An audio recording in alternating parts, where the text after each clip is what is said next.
We are the Midday Referral Network, and this is our podcast. Check it out. If you run any type of medical practice, you know you have to deal with HIPAA. You may think you're compliant, but are you really? I'm Meryl Lochner, Chief Storyteller and Podcast Producer with Smith Douglas Associates. Today we're talking with cybersecurity expert Dash Dalipi from DSS Management Inc. on the what and whys of HIPAA compliance. Hey, welcome. I'm here with Dashmir Dalipi, and we are going to be talking about HIPAA. Hi, how are you? When people go to the doctor's office, they get these forms. We sign the forms, we hand them to the doctors. Is that all there is about HIPAA? What is HIPAA, and how do medical offices get compliant with it? There's a lot that goes into HIPAA, and it's not just forms that you sign at the doctor's offices, and it's not just checklists that you go through a checklist and put a checkbox on it and say, yep, I'm HIPAA compliant. No, it's not as easy as that. A lot of those forms, people don't understand what they're signing or what goes behind the scenes, to get yourself to be compliant. HIPAA is a long process that doesn't happen once and done. You actually have to continue to train yourself, train your employees, and it's a culture that you have to build into your organization ongoing to be HIPAA compliant. There's different rules around HIPAA, and one of them is protecting your data from people who shouldn't have access to them. That can be even employees. It can be from hackers. It's your data, and you should be able to choose who has access to your data and who doesn't have access to your data. There's the minimum necessary rule. That means an employee or anyone whether it's a covered entity or a business associate, and I'll get to that a little bit later, but they should only have access to the information that they need to do their business, and that is it. Okay, so I have a small dental practice. It's just me, my hygienist, and my receptionist. How do we get HIPAA compliant? HIPAA requires that any healthcare organization, anyone who deals with protected health information, PHI, needs to go through an annual security risk assessment. While they go through that annual security risk assessment, that will tell them exactly what where they're vulnerable and where they need to ensure and close any gaps. We perform a full risk assessment that we're as coaches, we coach them and we guide them, and we go through the risk assessment to understand from what policies they have in place, what encryption they have, if their computers are encrypted, how they're using email, are they encrypting their email, is how they're communicating with patients back and forth, where is all their data stored, who are their business associates, who are they working with.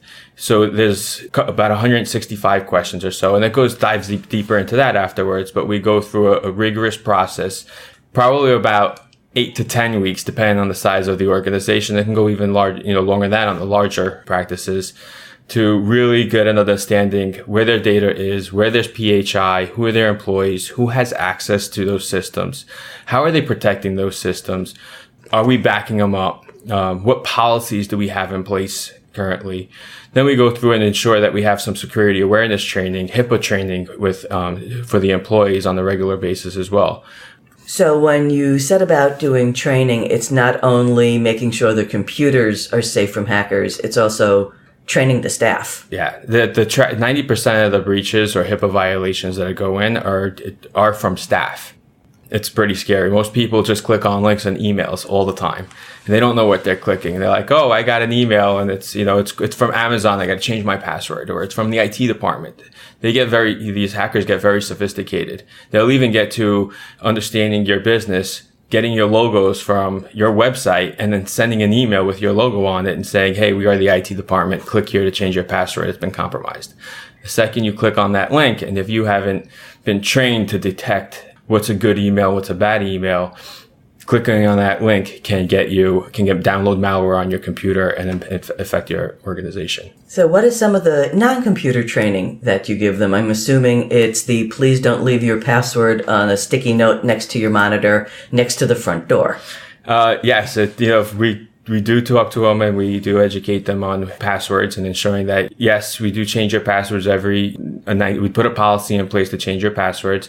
But when you change your password, it does you no good if you write it down in front of the computer on the monitor for everybody to see. We also go to deeper conversations and training where when you're taking pictures, sometimes selfies in the office, there's your computers in the background. Sometimes there's information on that background. You got to make sure that there's no PHI in the background because, that could be a violation if you're posting on social media. I was about to say, and don't put PHI on your social media accounts, I'm assuming, is a big one? It is a very big one. There's also talking about clients and patients that are walking into the offices. Sometimes you leave in there and you don't want to have those conversations, whether it's in the office or outside of the office, about a patient that was in there. Making sure that your conversations are at zero when you're talking to your colleagues or your staff about the patients in the office. Even as little as people don't understand, if they're printing stuff on the copier or the printer and they leave it there, when you print something from your computer to the printer and it's containing medical records, you get up and you go print it. You pick it up right away. You don't just leave your printer, your paperwork or the medical records on that printer for anybody to access. Do you have to come in once a year and do the same training over and over again? The training happens throughout the year. And it's not just the HIPAA training we do once a year, but employees start every day, employees leave. So we go through that training throughout the entire year. We also do cybersecurity awareness training. We do email and phishing campaigns throughout the year as well to ensure that the employees are not forgetting any of it.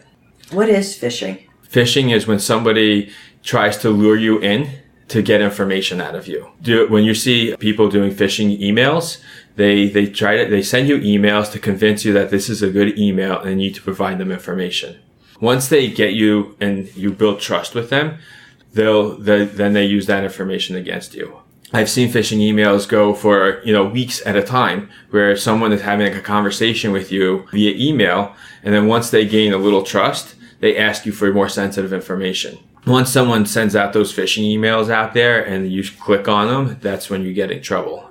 It's scary when it comes to medical records and PHI because the value of a medical record is much higher than your credit card.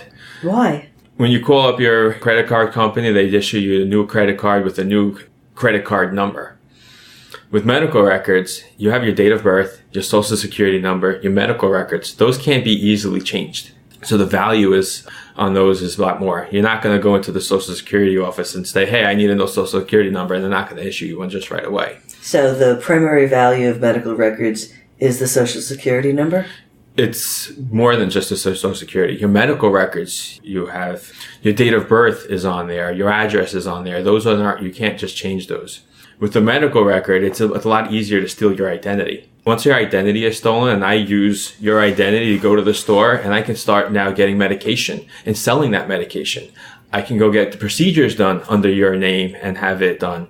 So the costs go up for insurance companies. It goes up for us as well. Someone's got to pay for it.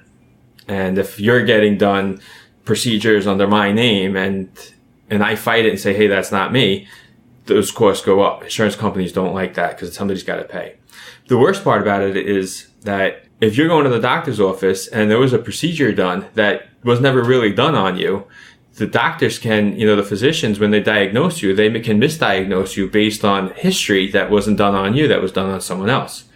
So you don't want to be going in there and saying, hey, I have, this problem, and then him providing you or misdiagnosing you because someone had stolen your identity and used your identity to go procedures done or other medication.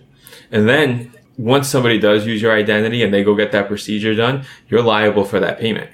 So you'll start getting invoices in the mail saying, hey, you have to pay for these procedures. Now it's you that is going to have to go out and go figure out who stole your identity, call all these companies, try to fight back saying this wasn't me and prove that, hey, this was not me that got this procedure done. So it becomes a headache on you as well. Most of us in the regular world have some sort of antivirus on our computers. Is having that sort of thing in the practice good enough?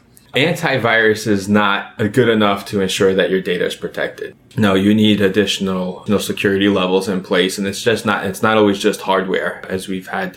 You do need a good firewall in place. You do need some good access controls in place, auditing in place, password policies have to be in, making sure you have a good firewall in place, good employee training and policies are all needed.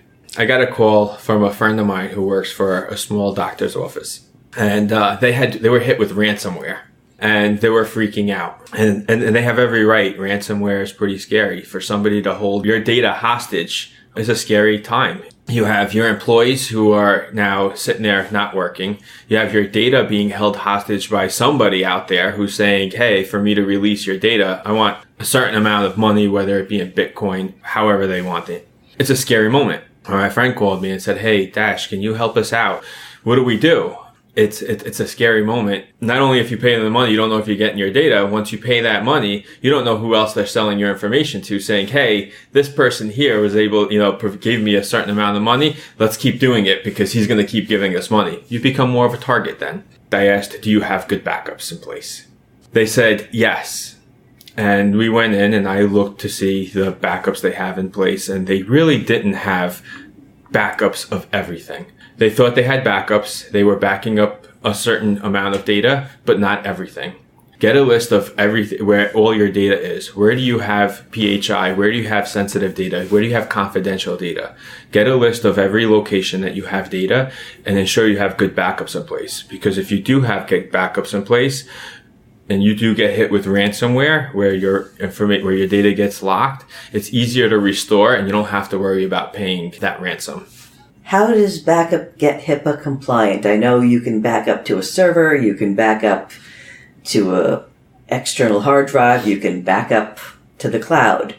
I'm assuming you can't take your PHI and back it up to Carbonite. So how does a medical practice back up their data? Backing up data in multiple locations is very important, because if you back up on the same location and something happens to that location, whether it be ransomware or even if your place were to be burned down, you don't want to keep your data in one location. You want to ensure that you have it in multiple locations. Wherever you back up your data, make sure that it's on premise, and also you put it outside somewhere externally. Is that something you can help them with? Can you back up data for them? Yes, we can back up the data. We ensure that the data is not only backed up in a secure location, it's HIPAA compliant. So if the practice burns down, none of the data is lost. Not only is the data is lost, we can restore that data, and typically sometimes we can store that data pretty quickly. Do you actively monitor their computers as well? Can you see any hacks happening in real time? Yes, we do put auditing and monitoring in place, and it's 24/7. We have real people sitting around ensuring, that if there's activity or behavioral activity that's not normal, that it alerts us to, and then we investigate. Okay, so you're that extra level of protection while everyone in the practice should be doing what they're trained. You're there monitoring just in case something stupid happens overnight. Yes, we monitor all the systems with additional software on top to look for malware, look for behaviors, look for system changes that are not supposed to happen. We also take the logs from all the servers and we ship them over to ours, and we look for different behaviors. Sometimes you can't detect it from one server, but when you combine it, all the log files off-site, so they can't be manipulated or changed, we look through all those log files to ensure that there's no changes, anything going on. I'm a doctor and I want one of my patients to see this cardiologist. How do we transfer the information from my practice to theirs? So HIPAA requires that every person, company, business that you share data, PHI with, that you have a business associate agreement. And that business associate agreement really ensures that both parties are protecting their data. That business associate now has to also go through a rigorous process to ensure that they're HIPAA compliant. So the business's job as well is to vet that business associate that they're doing their job. They're actually going through a rigorous process to ensure that that business is taking measures to protect the data. Is that one of the questions you ask when you first meet a potential client at a practice? It's the who else outside of this office has access to this data? It's required by HIPAA, and part of our process is to go through all of the business associates, anyone that, and manage those businesses to ensure that they have good BAAs in place and have a security risk assessment provided by that business to ensure that their data is protected. If that business can't provide us a risk assessment, then we question that business and we make a recommendation that the company should not be doing business with them. So with the whole process, it's primarily training staff and making sure the computer systems are secure. It's training staff is one of the part of that process. We go through the security risk assessment and we do a gap analysis to see where they're vulnerable. Then we do a remediation to ensure that we're closing all of those gaps. And we're not just, part of that remediation is to ensure that we have reports and we show proof that it's actually being done. Then we make sure we have policies and procedures in place. And then we have employee training on those policies and procedures as well as HIPAA and security awareness training and phishing campaigns that we do, because that's all, involved in part of the process. If you're not doing the phishing campaigns and someone clicks on a link because they weren't able to detect what's a fake email versus a good email, and that email is now that link brings you malware into your system, that becomes a problem. Then we manage the business associates and make sure that those are managed. And we also go through and make sure we have an incident response plan. What happens when there is a breach? And then we make sure that we have a plan in place and steps to ensure that there's a plan in place for an incident.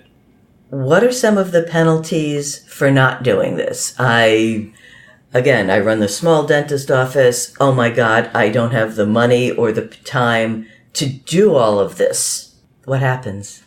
It's a lot less expensive to do it now than it is to get a breach and having to do it later. Most people, most dentists or small doctors' offices that say, hey, I'm small, nobody cares about me. Wrong.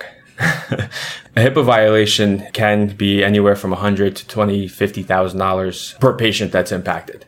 You're in a lot of trouble. When there's a breach and you get audited, it's not just the penalties that you're going to be paying from the OCR, which is the Office of Civil Rights, or the HIPAA police, when they fine you.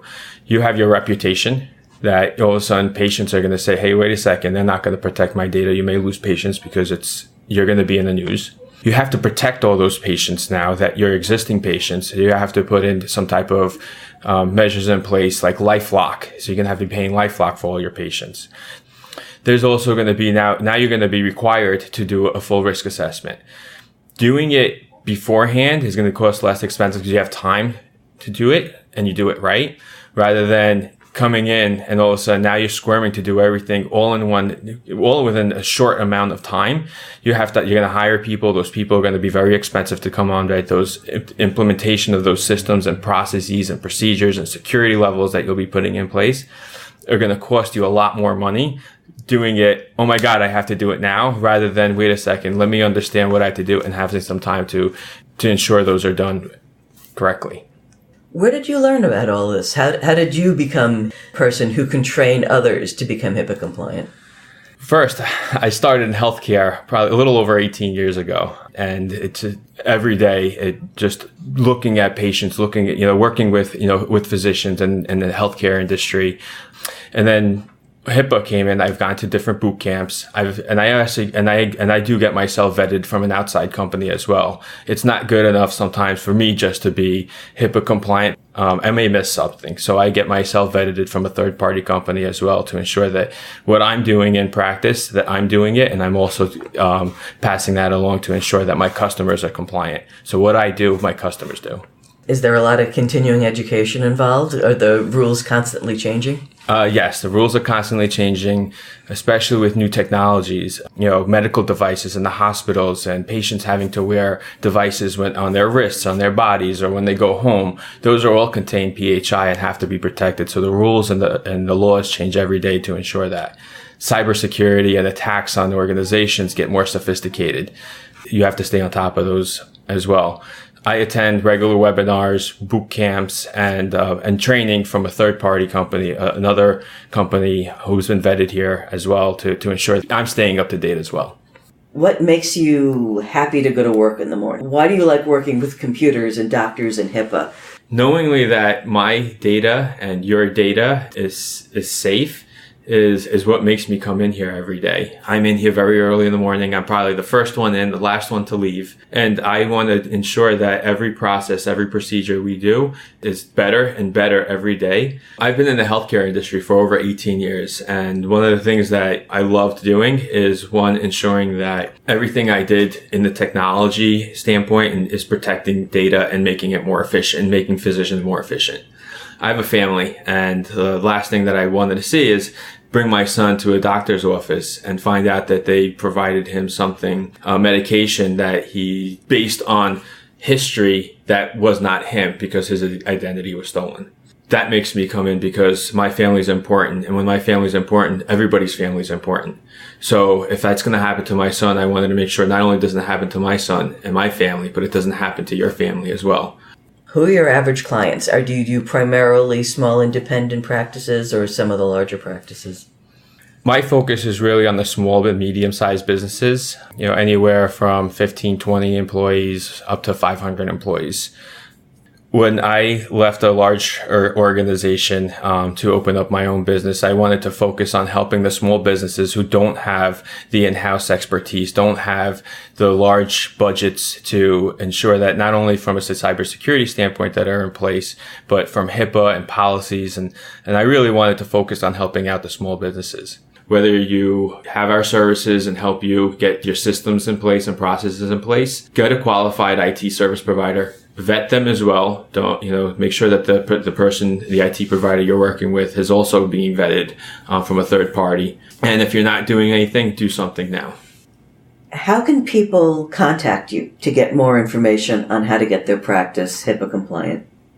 You can go to our website at dssitservices.com. You can call us at 516-584-3015. Or send us an email at info@dssiteinc.com, and we'll be gladly to schedule a meeting with you to determine what your needs are and get you to become HIPAA compliant. Thank you so much for your time today. Well, thank you, Meryl, it was a pleasure. Thanks for listening. If you do business on Long Island and want to learn more about the Midday Referral Network, visit our website at middayreferrals.com. Catch you next time.